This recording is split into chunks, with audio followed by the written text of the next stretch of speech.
Let's talk about the 8-month sleep regression, separation anxiety around this time and how their sleep is impacted and what we can do about it. My name's Ruth, I'm a health visitor in England. Let's get into it. Now, with all regressions, it's actually a huge brain development.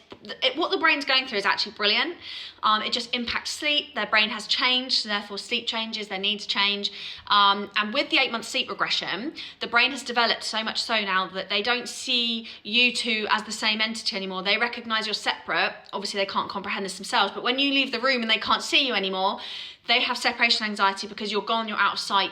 Where are you? Whereas previous to that, it was a little bit different. If the sleep is something you're really struggling with, I do have a sleep guide. The link is in my bio. It's £5. It will help you teach your baby how to fall asleep independently, how to help them link their sleep cycles throughout the night, nap gaps, etc, etc, etc. All the reviews speak for themselves, but let's get into what I suggest.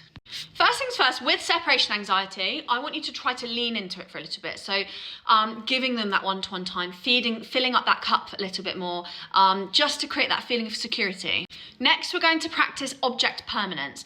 So what I mean by that is hiding your phone or a toy under a blanket, showing them that you can't see it anymore, but actually, oh, there it is, it's still there. Lots of peekaboo, lots of playing in their crib, you in their room, hoovering, putting clothes away, bring all the washing in, put it into piles. You know, you're in their room, you're not leaving them. That you're building up a little bit of confidence for them to be playing in their crib, recognising that that is a safe place for them to be.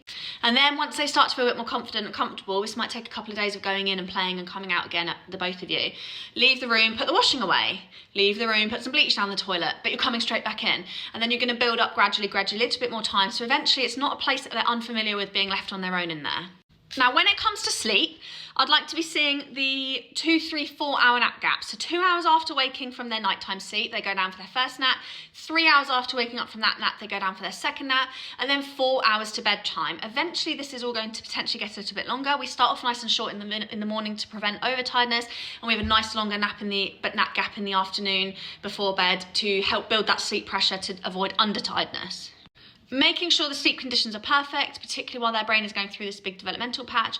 But also, if you don't want to do those things and you don't want to be putting them down for their naps and you want to lean into it with comfort naps and filling up that bucket of, security and love and affection, then that's fine as well. This will pass. They will sleep better again.